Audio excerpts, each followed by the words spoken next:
오늘 주시는 말씀은 마태복음 16장 23절로 24절입니다. 예수께서 돌이키시며 베드로에게 이르시되 사탄아 내 뒤로 물러가라. 너는 나를 넘어지게 하는 자로다. 내가 하나님의 일을 생각하지 아니하고 도리어 사람의 일을 생각하는도다 하시고, 이에 예수께서 제자들에게 이르시되 누구든지 나를 따라오려거든 자기를 부인하고 자기 십자가를 지고 나를 따를 것이니라. 아멘. 지금 마태복음을 중심으로 겸손에 대한 말씀을 지난주에 이어서 두 번째 전하고 있는데요. 지난주 월요일 날 새벽기도 시간에 겸손을 위해서만 깊이 기도하는 시간을 가졌습니다. 제가 말씀 전한 대로 저도 적용을 해야 되니까요. 그렇게 은혜가 되더라고요. 제 안에 교만했던 마음들을 고백할 때 그렇게 눈물이 났습니다. 내 안에 이러한 부분 굳어져 있었구나, 이러한 부분이 높아져 있었구나. 하나님 깨트려 주십시오. 아버지 나를 낮춰 주시옵소서. 그렇게 기도를 하는데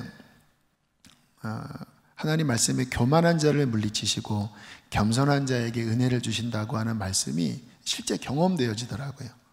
그 어느 새벽 시간보다 가장 눈물을 많이 흘리면서 은혜를 받았는데, 마음을 낮추니까 하나님의 은혜가 제 안에 이렇게 막 부어지더라고요. 주님, 평생의 겸손을 배우게 해주세요. 평생 겸손한 종 되게 해주세요. 간절히 하나님 앞에 기도했습니다. 여러분, 겸손은 우리가 평생 훈련해야 할 너무나 중요한 영적인 덕목이고 예수 그리스도의 성품이에요. 빌립보서 2장에 말씀하시죠. 너희 안에 이 마음을 품으라. 의지적으로 예수 그리스도의 마음을 이렇게 취하라는 거예요. 어떤 마음입니까? 그는 근본 하나님의 본체시나 하나님과 동등됨을 취할 것으로 여기지 아니하시고 오히려 자기를 비워. 겸손은 비우는 거잖아요. 종의 형체를 가지사 사람들과 같이 되셨고 십자가에 죽기까지 복종하셨으니 이 겸손한 마음을 품으라. 저는 우리 성도들과 함께 이 겸손, 예수 그리스도의 겸손을 일평생 마음에 훈련하고 또 새기고 또 배워나가는 우리 교회가 되기를 간절히 바랍니다. 이 겸손에 있어서 주시는 특별한 은혜가 대략 3가지가 있는데요.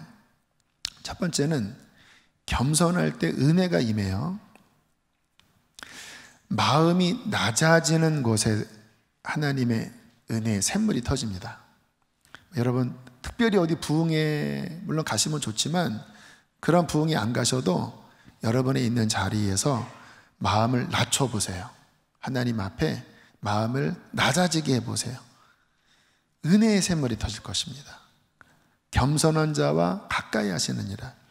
이사야 57장 15절 말씀, 지극히 존귀하며 영원히 거하시며 거룩하다 이름하는 이가 이와 같이 말씀하시되 내가 높고 거룩한 곳에 있으며 또한 통회하고 마음이 겸손한 자와 함께 있나니 이는 겸손한 자의 영을 소생시키며 통회하는 자의 마음을 소생시키려 함이라. 하나님이 누구와 함께 계셔요? 마음이 겸손한 자와. 누구의 영을 살리십니까? 겸손한 자의 영을. 누구의 마음을 소생시키십니까?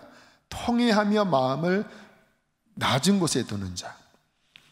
낮은 곳으로 내려가는 자의 마음을 소생시키신다고 말씀을 하세요.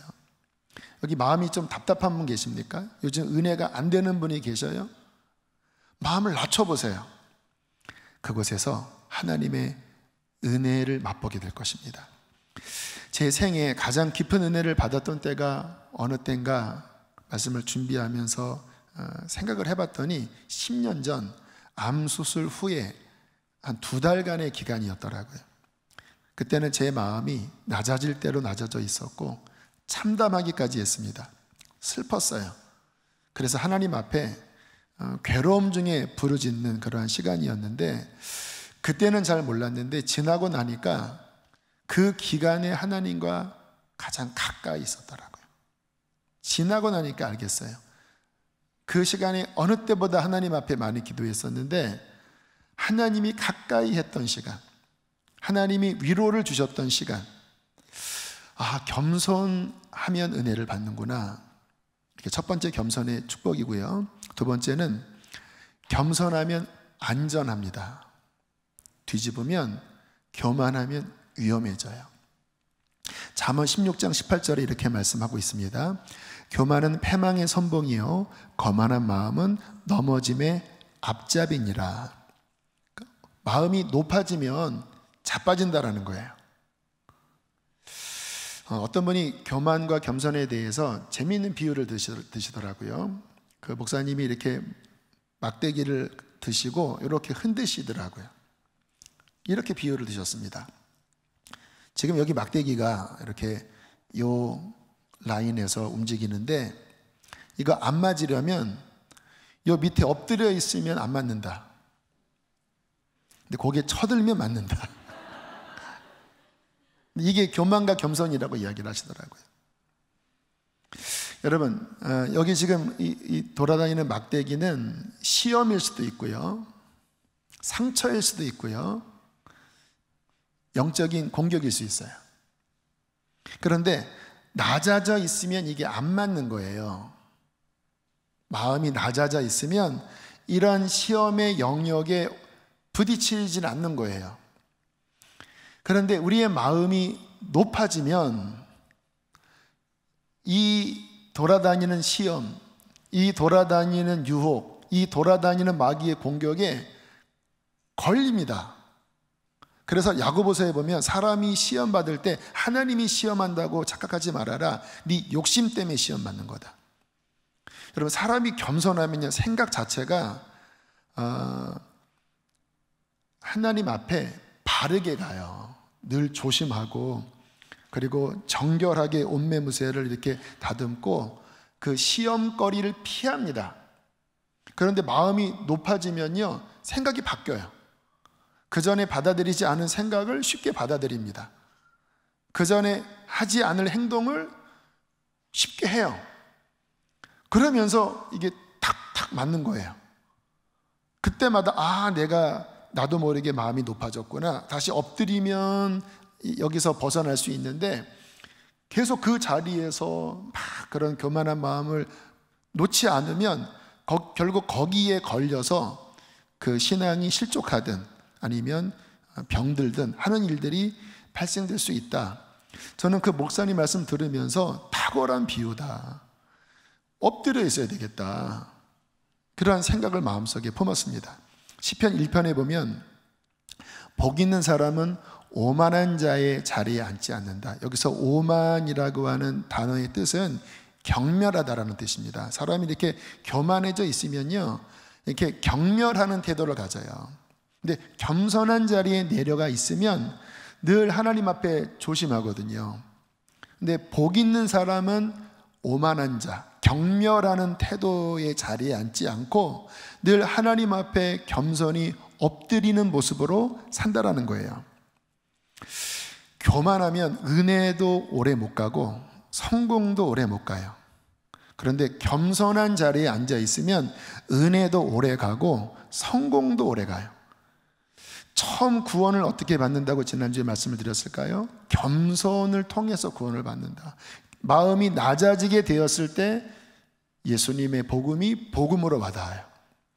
그러면 계속 그 마음을 유지해야 되거든요. 어떤 마음입니까? 나는 죄인이고 나는 주님 없이는 살 수 없고 나는 가장 낮은 자이고 죄인 중에 괴수고, 이 마음을 계속 유지하면 하나님께서 그 통회하는 마음, 겸손한 마음에 은혜를 주셔서 소생시켜 주시는 참다운 은혜 속에 살아가거든요. 그런데 어느 순간 마음이 올라가면 아까 말씀드렸잖아요. 생각이 바뀝니다. 마음이 높아지면 하나님과 멀어져요. 그러면서 신앙이 병들고 또는 실족하는 일들이 되게 많아요. 왜 처음 믿을 때보다 시간이 지나갈수록 왜 은혜가 떨어질까? 겸손을 지키지 못해서 그래요. 가장 안전한 것은 겸손의 자리에 있는 것입니다. 제가 스포츠 선수들도요, 그런 안목으로 좀 보는데, 한때 반짝했다가 지는 스포츠 선수들이 있어요. 그런데 롱런하는 선수들이 있습니다. 박지성, 또 손흥민은 아직 롱런 하기에는 나이가 젊지만 롱런 할 것 같아요. 제가 지난주에 우연히 손흥민 선수 인터뷰를 들었는데 제 설교를 하더라고요. 그러니까 제가 설교한 그 내용을, 그분 크리스찬이 아닙니다. 기자가 이렇게 물어봤어요. 축구 외에 당신의 삶의 좌우명이 무엇입니까? 그랬더니 이렇게 이야기하더라고요. 저희 아버님이 나에게 벼는 익을수록 고개를 숙인다고 그렇게 말씀을 하셨습니다. 첫째도 겸손, 둘째도 겸손, 셋째도 겸손. 진짜 이렇게 설교가 아니라 이렇게 인터뷰를 하더라고요. 그 아버지가 손웅정인가? 대단합니다. 정말 아주 철저하게 늘 겸손한 마음으로 살라고 아들에게 신신당부해요. 너 잘나지 않았다. 하늘이 주신 기회다. 겸손하게 살아야 한다. 그래서 이 마음에 새겼는데 이 선수는 오래 가겠더라고요. 세상적으로도 겸손하면 안전하고 겸손하면 오래 가요. 영적으로도 겸손한 자가 그 은혜를 유지하고 마음이 교만하면 위험해진다라는 거예요. 세 번째, 겸손하면 존귀를 얻는다고 성경은 말씀을 하세요. 잠언 18장 12절, 29장 23절, 마태복음 23장 12절 함께 읽겠습니다. 시작. 사람의 마음의 교만은 멸망의 선봉이요 겸손은 존귀의 길잡이니라. 사람이 교만하면 낮아지게 되겠고 마음이 겸손하면 영예를 얻으리라. 누구든지 자기를 높이는 자는 낮아지고 누구든지 자기를 낮추는 자는 높아지리라. 분명하게 말씀하지요. 교만하면 실패하고 겸손하면 성공한다. 교만하면 낮아지고 겸손하면 높아진다. 성공하기 원하십니까? 하나님 앞에 존귀한 인생 되기를 원하세요? 성경은 분명하게 답을 제시하고 있습니다. 겸손해라. 겸손하면 내가 너를 높아줄 거야. 교만하면 그때부터 너는 내리막길이야. 이렇게 성경은 우리에게 겸손을 중요하다고 말씀을 하시고 우리의 영혼과 인생에 유익하다라고 말씀을 하고 있습니다. 그래서 우리는 계속해서 이와 같은 말씀의 빛 앞에 조명해 보셔야 돼요. 나는 겸손한 자인가? 혹시 내 안에 하나님 싫어하시는 교만한 모습이 있지 않나? 어떤 분들이 말씀드리면 자꾸 딴 분들을 생각하더라고요. 이 양반, 내 배우자, 시 이렇게 막 생각을 하시는데 자신을 살피시라고 성경은 우리에게 말씀을 주세요. 나는 겸손한가? 그러면 무엇이 교만이고 무엇이 겸손이지요? 하나님 보시기에 교만과 겸손은 인간이 생각하는 교만과 겸손과 좀 다른 측면이 있습니다. 물론 성경에서도 막 으쓱거리고 막 자만하고 이런 것들을 교만이라고 말씀하지만 꼭 그런 것만 말씀하지 않아요. 더 근본적인 뭔가를 주님이 말씀을 하세요. 오늘 그 부분을 좀 다룰 텐데, 제가 대학교 2학년, 2학년 때라고 기억나는데 테이프로 어떤 전도사님 간증을 들었습니다. 이 전도사님은 이렇게 은사가 많은 여자 전도사님이셨어요. 근데 이분의 간증 안에 그 영적인 교만과 겸손에 대하여 실제적인 이분의 간증이 들어 있어서 지금까지 실은 저에게 이분의 이야기가 영향을 줍니다. 이러한 이야기예요. 어느 날 그 집회 요청을 받았대요. 크지 않은 교회였던 것 같은데 전도사님 우리 교회 와서 좀 말씀 좀 전해주세요. 그런데 어떠한 이유로 거절했다고 합니다. 저 못 갑니다. 저 안 가겠습니다. 그런데 그 후에 기도하는데 성령님이 책망을 하시더래요. 이렇게, 너 교만하다. 너 교만하다. 너무 깜짝 놀라서 주님 그게 무슨 말씀이세요? 여쭤보니까 네가 뭔데 네 스스로 한다 못한다 하느냐. 나에게 묻지도 않고 네가 생각하기에 뭐 괜찮으니까 가겠어요? 또 좀 나랑 안 맞으니까 안 가겠어요? 네가 뭔데 내 스스로 한다 못한다 하느냐. 그게 교만이라고 말씀을 하셨다라는 거예요. 생각해보면 그렇죠. 종이잖아요. 물론 우리는 하나님의 자녀입니다. 자녀의 자유가 있지요. 그러나 언제나 진리는 균형을 이루어야 돼요. 그분의 종으로서 우리는 그의 뜻에 순종하려는 종의 태도를 가져야 돼요. 종한테 얘야 너 지금 저 최진사 댁 가서 이 쌀 서마를 갖다 주고 오거라. 싫어요. 왜 그러느냐. 저 그 최진사 싫어해요. 이 싸가지 이렇게 하지 않겠습니까? 죄송합니다. 뭐 그러니까 싸가지 있다 없다 뭐 욕은 아니잖아요. 그렇죠. 그런 태도를 가지면 종이 아니죠. 근데 지금 하나님께서 이 전도사님을 아마 훈련하시려고 했던 것 같아요. 네가 나에게 묻지 않고 네 스스로 한다 못한다 한 것은 교만이다. 그래서 회개하고 순종했을 때 그 집회에 하나님이 귀한 은혜를 누군가의 영혼을 만지시는 어떤 은혜를 주셨다고 하는 간증이었던 것 같아요. 후반부는 제가 정확하게 100%는 아니지만 하나님께 쓰시려고 하셨는데 본인이 판단에 안 가 이렇게 했던 모습을 주님이 괘씸하게 여기셨다는 거죠. 제가 그 이야기를 들으면서 이게 교만과 겸손이 내가 생각하는 거와 하나님이 생각하는 게 다르구나. 그래서 제 마음에 이렇게 새기고 있었는데 근래에 이 부분이 제게 영향을 줬어요.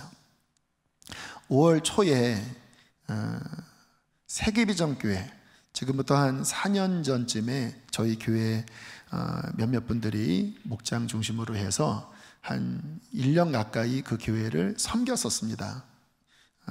교단은 다르지만 그리스도의 교회니까 그 교회가 잘 서도록 찬양도 하고 또 어쨌든 섬기고 이제 돌아왔는데, 그 당시에는 교회가 크게 부흥되지 않았지만 이제 그 후에 하나님이 새로운 사람도 보내주시고 특히 외국인 분들을 좀 보내주셔서 파키스탄 이런 분들을 보내주셔서 좀 교회가 어느 정도 섰대요. 그래서 목사님이 가끔 저에게 감사의 문자를 보내시고 또 우리 교회 섬김 때문에 우리 교회가 이렇게 살아났습니다 이러한 문자를 보내셨는데, 5월 초에 저에게 좀 6월 달에 저녁 외국인들 모이는 예배 몇 명 없습니다.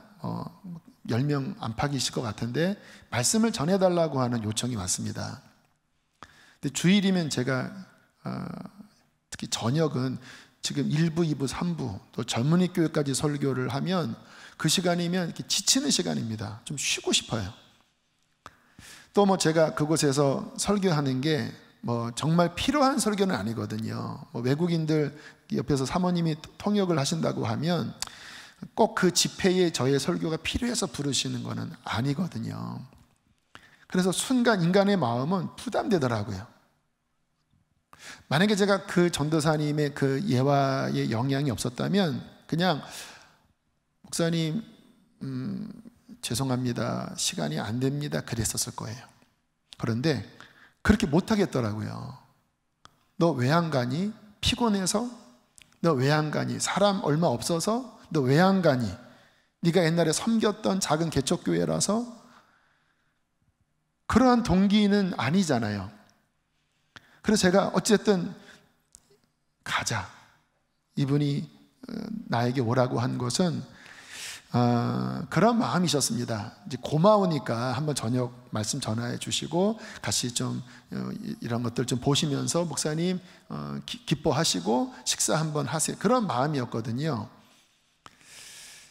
같이 겸손하게 가서 그들과 함께 그렇게 기뻐하고 섬겨라, 이런 주님의 마음이라 제가 그래서 시간이 잘 안 맞는 거를 한 번 더 조정해서 오늘 저녁에 가는 거예요. 한번 말을 뒤집어 볼게요. 제가 그런 요청 받았을 때 가서 할 게 뭐가 있어.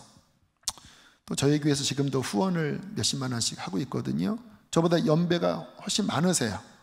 근데 제가 좀 높은 마음으로 아니 뭐 가서 뭐해, 뭐 교회가 섬기는데, 이런 태도를 가졌으면 세상 사람 보기에는 그게 교만인지 겸손인지를 모르지만 하나님 앞에서는 정확히 교만입니다.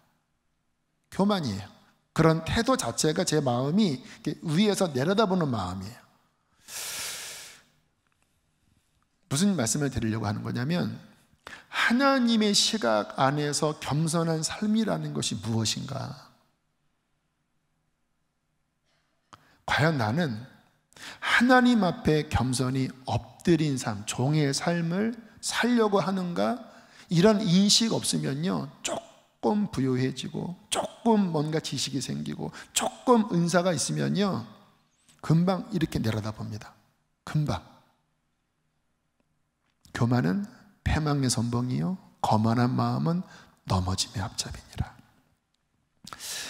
오늘 본문은 베드로와 예수님과 대화했던 그 본문입니다. 너무나 우리가 잘 알고 있는 말씀인데, 이 본문 안에 교만이 뭔지 겸손이 뭔지 베드로의 성공과 실패 속에서 그 교만과 겸손을 발견할 수 있기 때문에 이 본문을 택했습니다. 한번 말씀을 좀 다른 각도에서 한번 보시면 좋겠는데, 이제 이 장면은 예수님 사역 맨 끝입니다.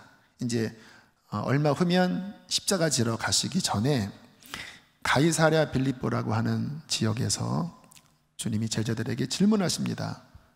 사람들은 나를 누구라 하니?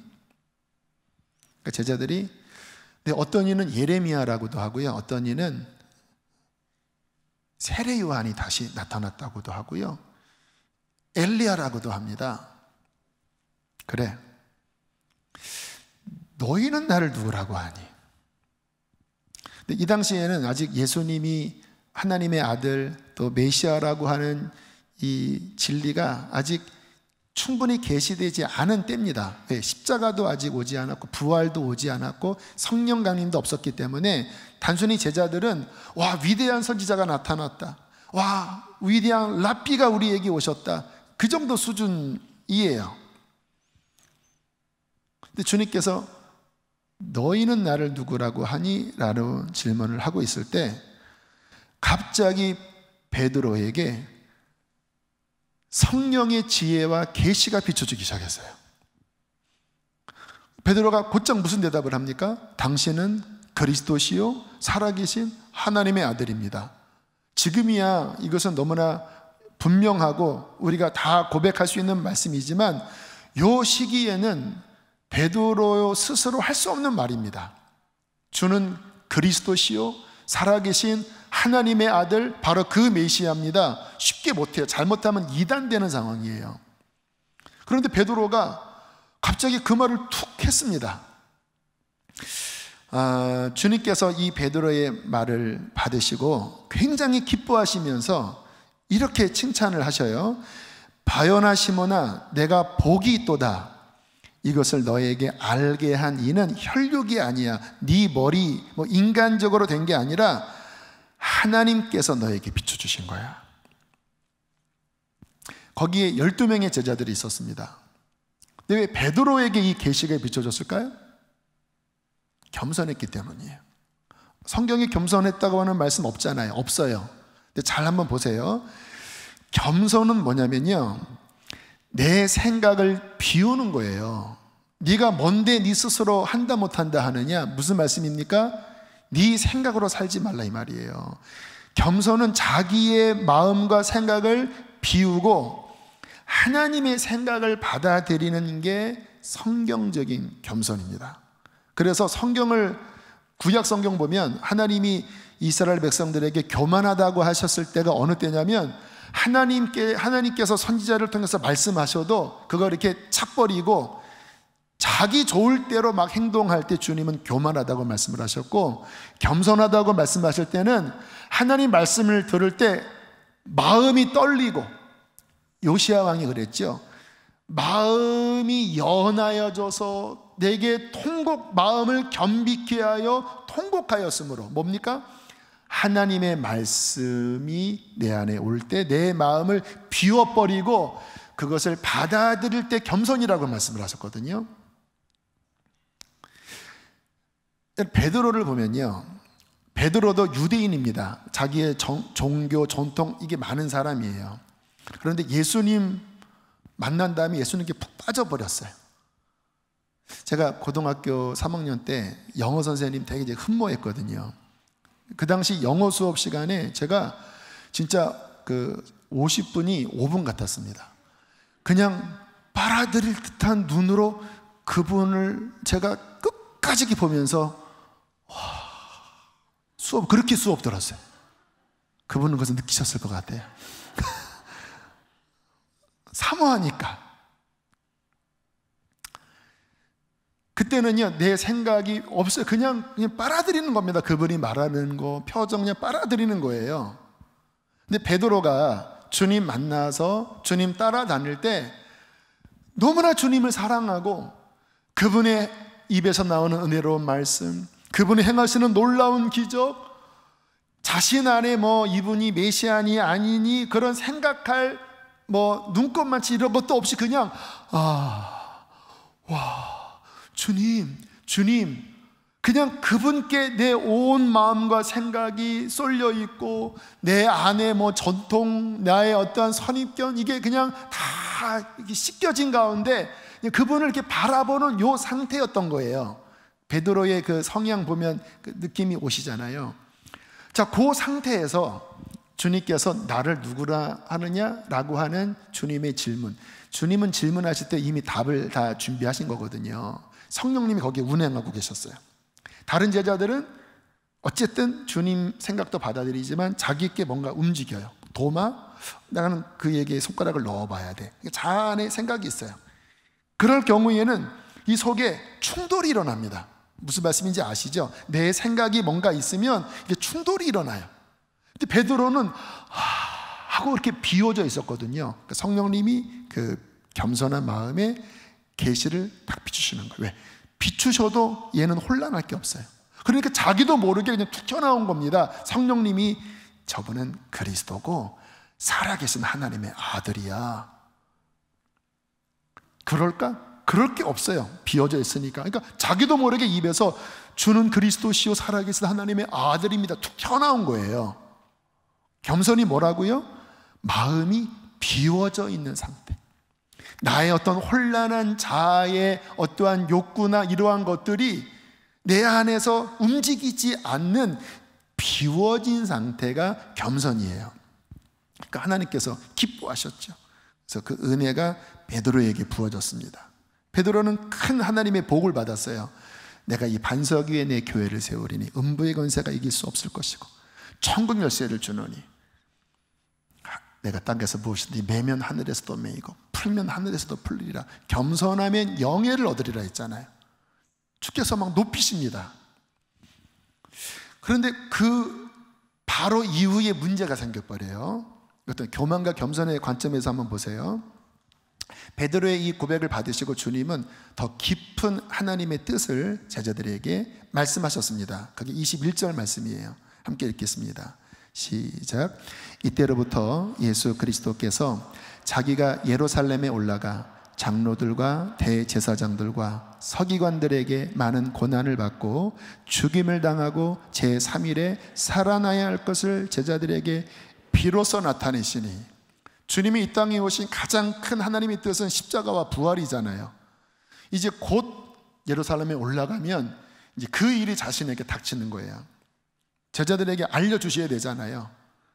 비로소 그것을 이제 열어서 보여주셨습니다. 얘들아, 내가 예루살렘에 올라가는 것은 영광을 받으려 가는 게 아니야. 나는 대제사장과 서기관들에게 붙잡힐 것이고 채찍질을 당할 것이고 벌거벗김을 당하여 나는 십자가에 처참히 죽을 거야. 그러나 3일 만에 부활할 거야. 이 하나님의 가장 심오한 계획의 이야기를 들은 베드로가 갑자기 좀 전과는 상반된 반응을 보였어요. 22절 말씀 함께 크게 읽겠습니다. 시작. 베드로가 예수를 붙들고 항변하여 이르되 주여 그리 마옵소서. 이 일이 결코 주께 미치지 아니하리이다. 여기서 항변하다고 하는 뜻은 꾸짖다라는 말입니다. 꾸짖다. 그러니까 갑자기 베드로가 벌떡 일어나더니 주님을 딱 붙잡고 흔들면서 주여, 그러지 마십시오. 이 일이 결코 당신에게 일어나지 않을 것입니다. 정신 차리세요. 지금 무슨 십자가에 죽으신다고 그러십니까? 꾸짖고 있는 거예요, 베드로가. 이게 뭐죠 지금? 좀 전과는 다른 태도를 갖고 있는 거예요. 물론 베드로의 마음은 이해할 수 있습니다. 예수님을 너무 사랑했죠. 근데 자신이 사랑하는 주님이 돌아가신다고 하니까 보호해야 되잖아요. 그런데 이 보호 정도가 아니고 화를 내고 있는 거예요. 절대 그러시면 안 됩니다. 다혈질 있는 분이 너무 사랑하는 마음에 막 승질내는 그러한 거였나요? 근데 문제는 뭐냐면 이게 하나님의 생각이 아닌 거예요. 지금 성경에 나의 생각은 너희의 생각보다 높다고 말씀하잖아요. 만약에 베드로가 겸손했다면 이렇게 말했어야 합니다. 주님, 저는 지금 주님의 말씀이 무슨 뜻인지 모르겠습니다. 모르지요. 갑자기 뜬금없이 돌아가신다고 하니까. 그리고 주님이 그렇게 돌아가신다고 하는 게 너무 슬픕니다. 왜? 사랑하니까 당연히 인간적인 마음에 슬프지 않겠습니까? 그러나 주님께서 그렇게 말씀하시는 데는 뭔가 뜻이 있는 것 같은데 그 뜻이 무슨 뜻인지 저에게 가르쳐 주십시오. 이렇게 말을 했어야 됐어요. 겸손했다면. 그런데 베드로는 그렇게 말하지 않고 딱 자기의 선입견, 자신의 인간적인 옳고 그름, 또 나의 의, 내가 주님을 사랑하는데 누가 우리 주님 건드려? 나쁜 생각 아니죠. 근데 자기 의입니다. 그런데 그 자기 의에 이미 결론을 내려버리고 주님이 하신 말씀의 의미를 묻지도 않고 그냥 주님께 막 대들고, 절대 그래서는 안 됩니다. 사랑이라고 하는 것을 포장해서 주님께 막 항변하고 있었던 거예요. 겸손이 뭔지 아세요? 내 생각을 내려놓는 거예요. 왜 내 생각을 내려놔야 돼요? 여러분, 내 생각은 아무리 옳아도 그 출처는 썩어 있기 때문에 하나님의 생각과 다릅니다. 그게 성경의 가르침이에요. 죄로 인하여 부패된 우리의 의는 하나님을 대항하는 의가 돼요. 죄로 인하여 부패된 우리의 선은 하나님의 선을 방해하는 방해거리가 돼요. 그래서 잠언 3장 5절 7절에 이렇게 지혜서에서는 말씀을 하고 있잖아요. 함께 읽어보실까요? 시작. 너는 마음을 다하여 여호와를 신뢰하고 내 명철을 의지하지 말라. 너는 범사의 그를 인정하라. 그리하면 내 길을 지도하시리라. 스스로 지혜롭게 여기지 말지어다. 제발 스스로 너의 지혜, 너의 명철, 그거 붙잡지 말아라. 베드로처럼 된다라니까요. 23절에 예수님께서 베드로에게 하신 말씀 보면요, 이렇게 꾸짖습니다. 사탄아, 내 뒤로 물러가라. 너는 나를 넘어지게 하는 자로다. 지금 이거 섭섭한 말이에요. 주님 너무 사랑해서 그러시면 안 됩니다라고 하는데 주님은 사탄이라고 하면서, 그러니까 사탄의 생각이라는 거예요. 뭐가? 육신의 생각이. 그리고 너의 생각은 하나님의 일을 그르치고 나를 실족하게 하는 악이라는 거예요. 그러면서 뭐라고 말씀하십니까? 네가 하나님의 일을 생각하지 않고 하나님의 생각을 품지 않고 사람의 생각을 품고 있다. 이거를 좀 의역하면 이렇게 의역할 수 있어요. 베드로야, 너 왜 갑자기 인간 생각하고 있니? 그것은 하나님의 뜻에 한다라고 하는 걸 모르니? 너 좀 전까지 겸손했었잖아. 네 마음이 비워져 있었잖아. 그래서 아버지께서 너에게 계시를 주셨고 네가 그 계시를 이야기했을 때 너는 복을 받았잖아. 그런데 왜 너는 지금 인간의 정, 인간의 옳음, 그 인간의 생각에 붙잡혀 있니 그것은 하나님과 반대되는 거야. 이 분별하기 굉장히 어려운 부분입니다. 오늘 말씀은 교만과 겸손의 영적인 핵과 같은 말씀인데 아마 굉장히 많은 분들은 이렇게 말씀을 들을 때 그렇구나 하지만 아마 깊이 이해가 안 되는 분들이 적지 않으실 거예요. 그게 왜 그러냐면 나를 몰라서 그렇습니다. 나를 몰라서. 여러분, 나라고 하는 존재 자체는 옳든 그르든 선하든 악하든 하나님 앞에서 쓸모 있는 게 하나도 없는 썩어 문드러진 자예요.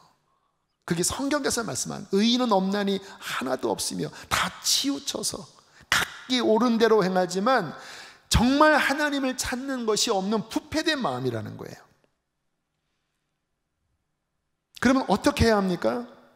무엇이 겸손입니까? 그와 같은 나를 내려놓고 어떻게 내려놔요? 십자가예요. 십자가. 제가 지난주에 말씀드렸죠.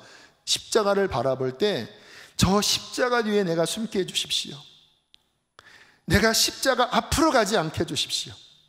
내가 그리스도와 함께 십자가에 못 박혔나니 내가 십자가 앞에 깨지고 십자가 앞에 나를 비우고 끊임없이 내 안에 예수님만 사시고 내 안에 주님만이 말씀하시고 주님만이 나를 이끌어 주십시오. 이게 겸손의 핵심이라고 하는 것을 주님이 지난주 2부 예배 이 십자가를 보면서 제 마음에 주님이 깨닫게 하셨고 오늘 두 번째 이 교만과 겸손에 제가 이 말씀을 그대로 드리는 거예요. 주님께서 베드로에게 너는 나를 넘어지게 하는 자로다 하나님의 일을 생각하지 않고 도리어 사람의 일을 생각하는도다 라고 말씀하신 다음 24절에 이렇게 말씀을 하십니다. 함께 아랫절만 읽겠습니다. 시작. 이에 예수께서 제자들에게 이르시되 누구든지 나를 따라오려거든 자기를 부인하고 자기 십자가를 지고 나를 따를 것이니라. 정말 겸손히 주님을 따르는 자는 매 순간 십자가가 이 중심이 있어야 돼요. 여러분 지난주 찬양 기억합니까? 내 몸에 밴 십자가 그 보혈의 향기 온 세상 채울 때까지. 내 몸에 밴 십자가. 꼭 뭐 어려운 그런 지역에 가서 감옥에 갇혀야 십자가를 지는 겁니까? 아니에요. 매 순간 내 안에 자아의 생각이 꾸룩꾸룩꾸룩 올라올 때마다 십자가 붙잡고 주님 내 생각을 하지 않겠습니다. 주님 내 마음을 비우겠습니다. 주님 주님의 생각을 나에게 주십시오. 주님의 마음을 주십시오. 늘 그렇게 살아가는 자가 겸손한 자이고 그가 십자가를 끌어안고 사는 자, 내 몸에 십자가가 배어있는 자, 그 보혈이 내 영과 혼과 골수를 촉촉하게 적셔 있는 자가 바로 그와 같은 자라는 거예요. 저는 그와 같은 눈으로 성도들을 보면 너무나 많은 사람들이 나의 생각에 매여 있어요. 내가 옳다 그르다, 내가 좋다 싫다, 내가 한다 안 한다. 근데 그 출처가 하나님의 생각이 아니라 자아로부터 올라오는 그 의의 생각, 선한 생각. 근데 그 출처가 자아예요.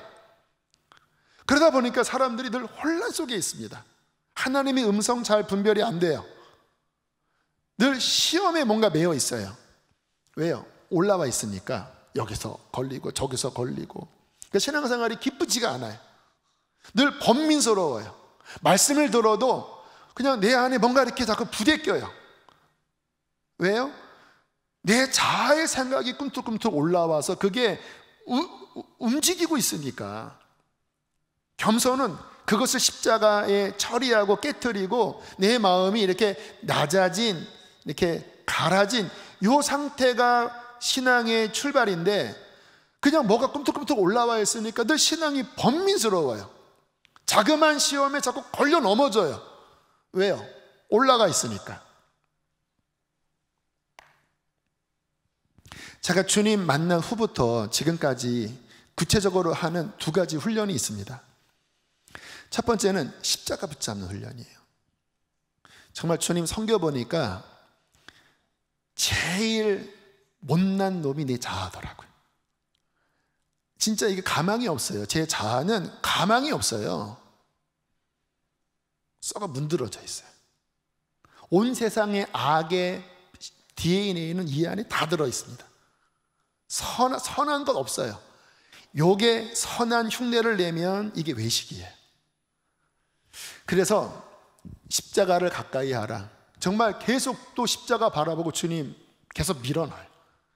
찬송가에 내가 매일 십자가 앞에 더 가까이 가오니 구세주의 흘린 보배 피로써 나를 정케 하소서. 저의 고백입니다. 매일 십자가 앞에 또 붙잡고 하나님 내 생각을 비우게 해주세요. 주님 나로서는 안 됩니다. 이게 첫 번째 하는 훈련이고, 두 번째 하는 훈련은 어쨌든 제가 살잖아요. 일을 하잖아요.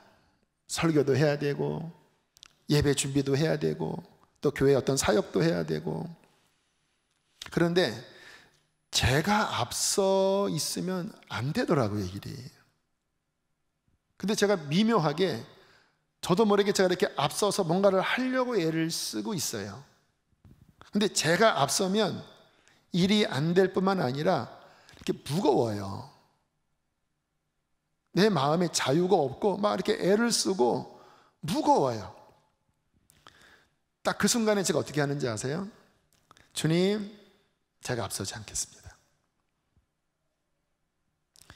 주님이 하지 않으면 저는 아무것도 못해요. 또 안 할 거예요. 왜냐하면 주님이 움직이지 않으면 주님 이거는 아무 의미가 없습니다. 주님, 주님이 하십시오. 주님이 움직여 주십시오. 주님이 말씀해 주십시오. 그거 안 하면 저는 안 합니다. 그리고 주님을 바라보고 있으면요, 성령님이 제 안에서 기뻐하는 마음을 주십니다. 네, 그게 겸손이니까. 겸손은 비우는 거라고 그랬잖아요. 그러면 갑자기 속에서 이렇게 뭔가 꿈틀거리면서 성령님의 움직이심이 있습니다. 어떤 생각이 나요. 어떤 힘이 생기는데 그 전에 제가 애쓰는 거와는 다른 성령님이 움직이시는 어떤 감동, 그분이 주시는 지혜, 저는 이제 알아요. 30년 훈련했기 때문에 지금 성령님이 이렇게 하라고 하시는구나. 주님, 그러면 따라가겠습니다. 그렇게 하면요, 이게 가벼워요. 주님께서 뭐라고 말씀하셨냐면 수고하고 무거운 짐진 자들아 다 내게로 오라. 내가 너희를 쉬게 하리라. 나는 마음이 온유하고 겸손하니 내게 와서 나의 멍에를 메고 내게 배우면 너의 마음이 쉼을 얻으리니 이는 내 멍에는 쉽고 내 짐은 가벼움이니라. 그래서 신앙생활이 정말 주님과 함께 그렇게 겸손하게 따라가면 신앙생활은 결코 무거운 게 아닙니다. 지치지 않아요. 왜냐하면 그분이 힘을 주시니까. 근데 이게 안식이거든요. 여러분 성경에 신구약 전체에 구약은 어떤 날짜로 무슨 날, 그 날짜에 이렇게 포커스가 맞춰져 있었지만 신약을 보세요. 사도 바울이 어떤 사람은 이 날을 중요시 여기고 어떤 사람은 저 날을 중요시 여기는데 이제는 그리스도 안에서 그것이 중요한 게 아니다. 뭐가 중요합니까? 거듭나서 성령 안에 안식으로 들어가는 것이 안식이다. 그게 신약에 나타난 본질적인 안식의 개념이에요. 히브리서 4장에 하나님의 안식에 들어간 자는 하나님이 쉬심과 같이 그도 쉬느니라. 근데 그 쉰다라고 하는 거는 일을 안 하는 게 아니에요. 겸손하게 그분과 함께 동행할 때 그분이 내 안에서 앞서가시고 저는 예 주님 멈추라고요. 네 주님 멈춰 있겠습니다. 주님 일로 가라고요. 예 주님. 그럼 주님이 앞서 행하시고 주님이 움직이시니까 이게 무거운 게 아니고 마음에 주님과 함께 동행하는 기쁨이 있고 그분이 주시는 생수가 있고 그분이 주시는 샘이 있으니까 열매도 저절로 맺어요. 주님이 역사하시니까. 그런데 무거운 게 아니라 기쁨이 있어요. 주의 영이 계신 곳에는 자유함이 있으니까. 여러분, 이렇게 겸손하게 주님과 함께 동행하면 여러분, 그 삶은 너무나 기쁘고 행복한 거예요. 이거를 아니까 저도 이제 부족하니까 자꾸 막 제가 뭐 앞서 나갔다가 또 막 제 생각에 복닥거렸다가, 근데 그럴 때마다 십자가, 그럴 때마다 한 발 뒤로 물러나서 주인님, 제가 성경을 왜 읽는지 아세요? 저는 성경 읽을 때마다 제 마음 안에는 그러한 생각을 해요. 제 생각이 나도 모르게 막 구역구역 이렇게 올라와서 제 머리와 내 마음을 이렇게 막 이렇게 채워요. 그게 교만이거든요. 그러면 이렇게 복잡해지고 영적으로 힘이 없습니다. 근데 성경 읽을 때 주님, 하나님 말씀으로 나를 채워주세요. 그 말은 뭐냐면 내 생각 비워달라는 거예요. 처음에는 말씀이 눈에 안 들어와요. 왜? 내 생각이 많으니까. 근데 계속 기도하고 또 성경 보면 30분, 1시간 지나면 제 생각이 이렇게 가라앉고 말씀이 제 머리와 마음과 영을 채우기 시작해요. 말씀이 하나님의 생각이잖아요. 그렇게 1시간, 1시간 반 지나면요, 와, 이게 깨끗해지고 그냥 하나님의 생각이 나를 채우니까 그 마음의 어떠한 방향 자체가 하나님의 흐름에 잘 따라가지게 돼요. 겸손하다라는 거예요. 그러면 그렇게 하루를 살면 저는 기쁘게 살 수가 있겠더라고요. 제가 왜 기도하는지 아세요? 뭔가를 막 이루고 싶고, 저는 안 그래요. 저는 막 뭔가 야망이 있고 꿈이 있고 그러면 지쳐버려요.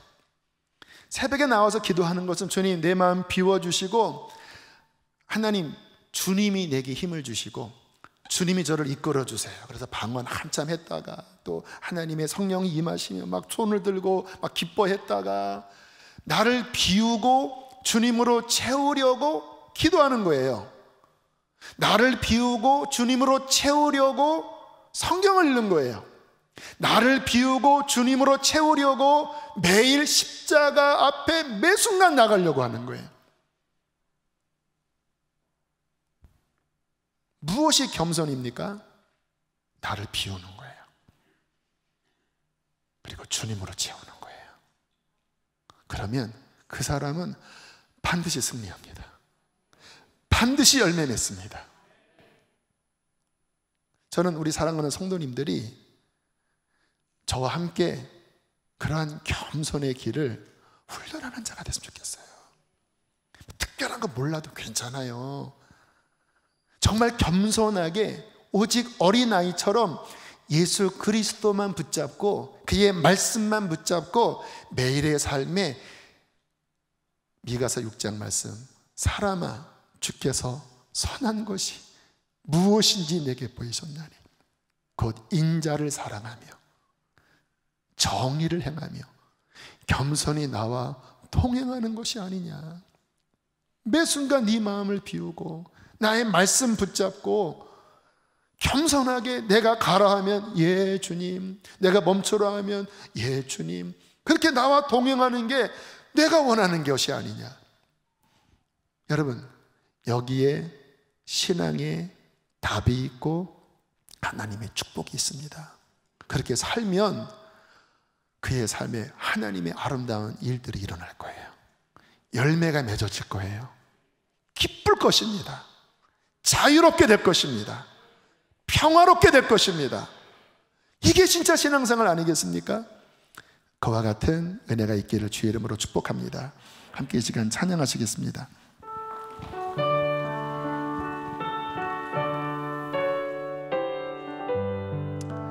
우리 겸손히 마음을 낮추고 십자가를 붙잡고 이 찬양을 고백하고 기도하겠습니다.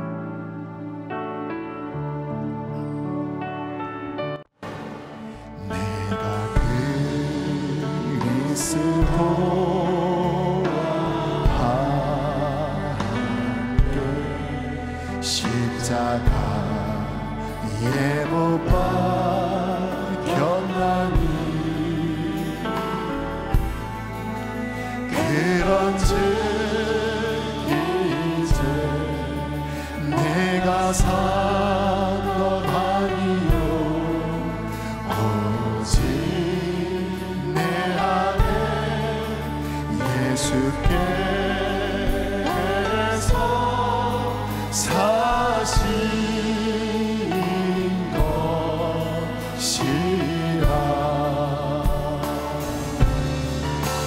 이제 내가 육체 가운데 사는 것을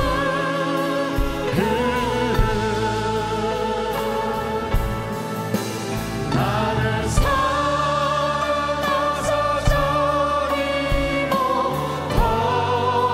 버리신 예수 위에 다시 한번 우리 십자가를 바라보면서 고백합니다.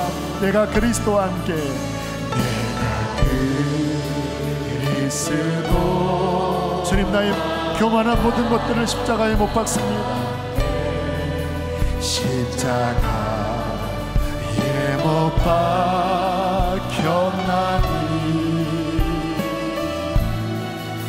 그런즉 이제 내가 산 것 아니요 오직 내 안에 예수께서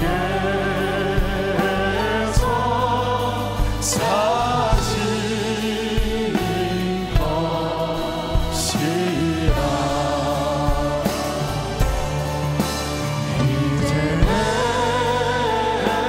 내가 육체 가운데 사는 것을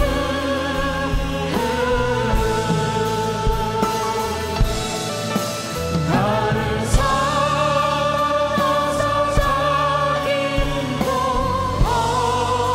버리신 예수 위에. 이 시간 주님 크게 한번 부르시고 겸손하게 해달라고 기도하시겠습니다. 주여. 하나님, 우리 하나님 아버지, 겸손한 자와 함께 하시고 우리의 교만한 분을 깨뜨려주시고 나의 자아의 생각을 부숴주시옵소서. 나의 자아의 생각을 부숴주시옵소서. 십자가 뒤로 숨길 원합니다. 십자가 뒤로 숨기를 원합니다. 마음을 더 낮추세요. 교만해진 마음을 낮추세요. 높아진 마음을 더 낮춥시다. 주여, 겸손하게 하여 주시옵소서. 겸손하게 원합니다. 겸손이 은혜입니다. 겸손이 부흥입니다. 주여, 주여,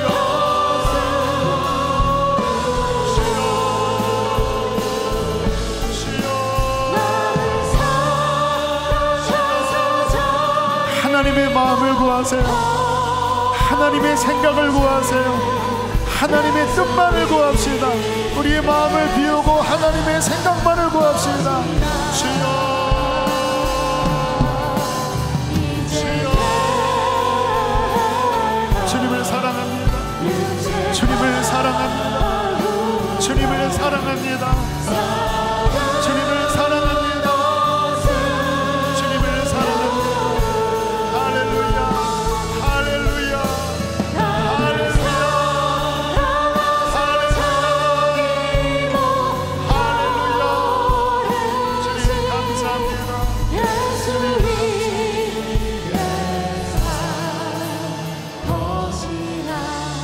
주님 사랑합니다. 우리에게 겸손을 가르쳐 주신 주님 감사합니다. 늘 나를 부인하고 나의 생각을 비우고 겸손히 주님의 생각만을 담는 그릇이 되어지게 해주십시오. 종이 상전에 손을 바라는 것처럼, 파수꾼이 아침을 기다리는 것처럼 우리 주님의 얼굴을 바라고 주님의 입에서 나오는 은혜로운 말씀을 기다리고 주께서 말씀하시면 예 주님, 예 주님, 종이 듣겠나이다. 그렇게 주님의 말씀에 순종하며 살아가는 겸손한 종들이 되게 해주십시오. 교만하게 살다가 상처받고 교만하게 살다가 지쳐있는 곤고한 영혼들이 이 자리에 있습니다. 하나님, 주님 앞에 회개함으로 나를 비웁니다. 내가 그리스도와 함께 십자가에 못 박혔나니 그런즉 이제는 내가 사는 것이 아니요 오직 내 안에 그리스도께서 사시는 것이라. 이제 내가 육체 가운데 사는 것은 나를 사랑하사 나를 위하여 자기 자신을 버리신 하나님의 아들을 믿는 믿음 안에서 사는 것이라. 주님, 이 말씀을 마음에 붙잡을 때에 안식을 주시고 잠든 위로를 주시고 평강을 주시고 힘을 더하여 주시옵소서. 귀하님을 봉헌합니다. 기쁘게 흠양하여 주시고 성도님들을 축복하소서. 주님, 안전을 위하여 기도합니다. 이 교회를 지켜주십시오. 질병으로부터 우리 모든 교우들을 지켜주시옵소서. 이제는 우리를 죄에서 건지신 예수 그리스도의 은혜와 하늘아버지의 그 크신 사랑과 성령의 교통하심이 겸손한 길을 걸어가려고 예수 그리스도의 십자가만을 붙잡고 세상으로 나아가는 사랑하는 성도들 안에 충만히 함께 하시기를 축원하옵나이다. 아멘.